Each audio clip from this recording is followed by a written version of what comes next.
Welcome to video 2 of the UO Infantry Basics series. In this video, we will focus on the extremely vital skill of communication. More specifically, with your teammates, either via voice or radio dependent on the situation. Communication is absolutely vital because, in a nutshell, it allows you to know what is going on around you and what your teammates are seeing or doing. A squad that is communicating well will have superior situational awareness when compared to one that does not, and as a result, will fare much better in combat. Clear left. Room clear. Good, on me. This is because all members of the unit are given maximum information, painting a detailed picture of the situation. The more information available to you and your teammates, the clearer it is to see which decisions will help you win and which ones will make you lose. The most common and effective communication that we use is direct or voice communication. This is done by holding your TeamSpeak push-to-talk button and will broadcast your voice into the immediate area, simulating speaking in real life. Alright, 1-1, listen up. Our mission is to move to the east to the enemy's last known position. We need to take out that position. When you are talking, it is important to know what, why, and how to best communicate your message so that it is delivered as quickly and clearly as possible. In order to stay up to date on the situation at hand, it is also important to maintain constant communication with your teammates. More often than not, new players do not communicate nearly as much as they should be, and you should take care to ensure that you avoid this fallacy. Remember to identify yourself whenever you can while speaking. The core of communications is based off the principles of ABC, an acronym for accuracy, brevity, and clarity. When you're about to speak, remember that what you have to say is important and needs to be interpreted in the right way. To ensure it is, take a moment to collect your thoughts and then speak, making sure that what you are saying is true or accurate, that you use the minimum amount of words to get your point across as quickly as possible, which is brevity,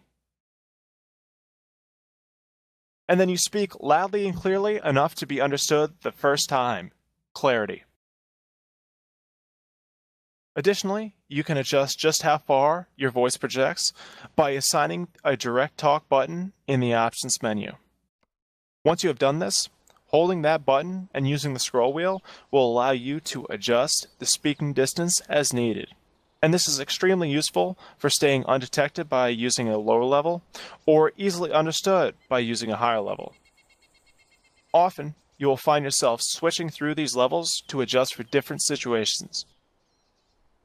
As a fireteam member, at the very minimum, you should communicate the following: repeating or echoing the commands of a leader, informing a team of an important change in your own status, and delivering contact reports. Echoing or repeating commands from leaders speeds up the execution of orders for three primary reasons. First, it informs the leader that you have heard and understood his command. Secondly, it allows other teammates who may be out of voice range of that leader to also hear the command. Commands can be quickly spread throughout a whole squad without radios in this manner. Finally, it confirms the command for you, reinforcing exactly what that command is in your mind so that there is no hesitation. Let's take a look at it in action.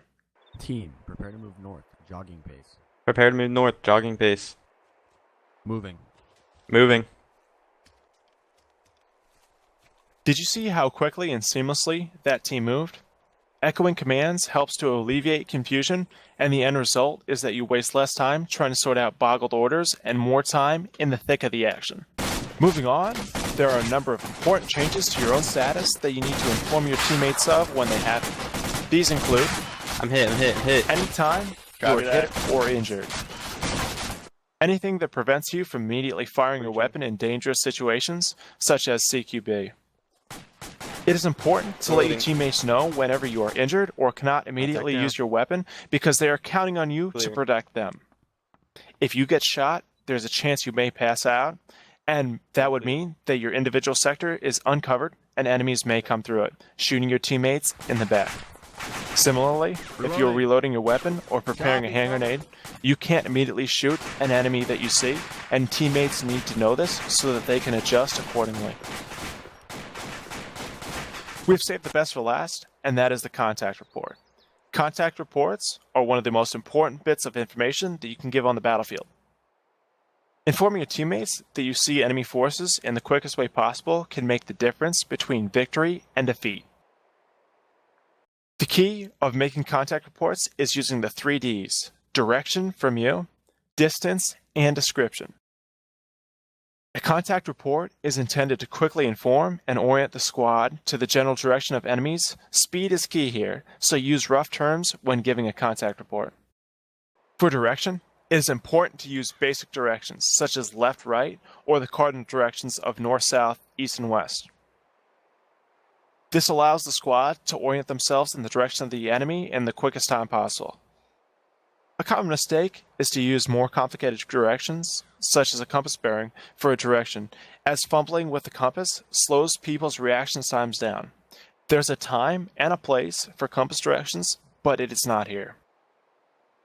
For distance, once again, we want to use rough phrasing, either in hundreds of meters or using close, medium, and far to specify the distance. Close, medium, and far are especially useful as you do not have to be great with distances to determine them. With close, it means that I can engage and hit the enemy for sure. Medium, being that I can engage and may hit the enemy, and far, being that I am unable to engage or hit the enemy. Note that danger close indicates a contact within grenade throwing range. Description. Quickly detail what you're looking at, generally covering what are they and how many are there. Remember that we are dealing with generalities here. No need to spend precious seconds counting out all 19 of the enemy soldiers when saying about 20 will do. Finally, once you've given the 3 Ds of your contact report, go ahead and provide more information describing the location of the enemy. Once they spot the enemy, your teammates should alert you that they have, with something along the lines of eyes on or I see them. This is also the time when giving a compass bearing may be of help, as you have already alerted your squad to the general presence of enemies. Fully put together, a 3 Ds contact report looks something like this. Contact east, 200 meters, squad size, bearing 105 behind the trees.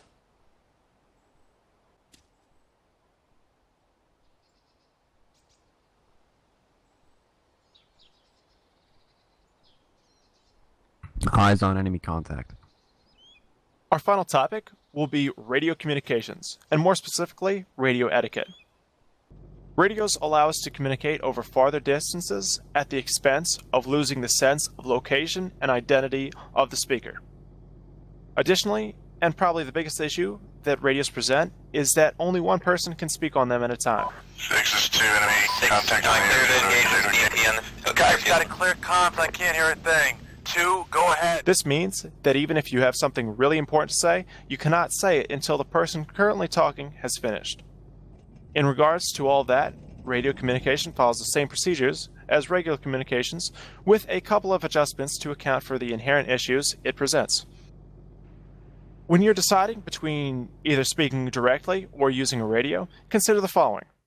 Who needs to know? How important is what you have to say? And how far away are they? When you do decide to use a radio, identify yourself as soon as possible. Green, this is Crow. My squad has cleared the barn. You're clear to move up. Over. Solid copy. When communicating via radio, this is absolutely required. Not only do people have no idea who you are when you talk on a radio, but they don't even know where you are located. Identifying yourself whenever you speak on the radio will go a long way to help both, as once they know who you are, they can start figuring out exactly where you are. Secondly, as a regular fire team member, try to avoid using the radio whenever you can. The vast majority of what you say is usually only relevant to the members of your fire team, who are right next to you, easily within voice range. Usually, the majority of radio communications will be between the team leaders and the squad leader, as this is the more efficient means for them to communicate due to the distance between them and the speed at which they need to operate. Finally, while you'll not be using the radio too often as a regular team member, there will be times that you do need it, and those are often when the situation is really bad. As such, it is a good practice to check in on your squad's radio channel at mission start to ensure that you are ready to go should you need to use it. Example would be, this is AC337 checking on channel 3, done right at mission start. Key takeaways from this video are the following. The ABCs of communication being accuracy, brevity, and clarity. Needed communications of any fireteam member would be echoing the commands of leadership, informing the team of your own status, and sending contact reports. A 3Ds contact report consists of direction, distance, and description. Finally, remember radio etiquette, using the radio only when absolutely necessary to avoid spamming the nets with stuff that not everyone needs to hear.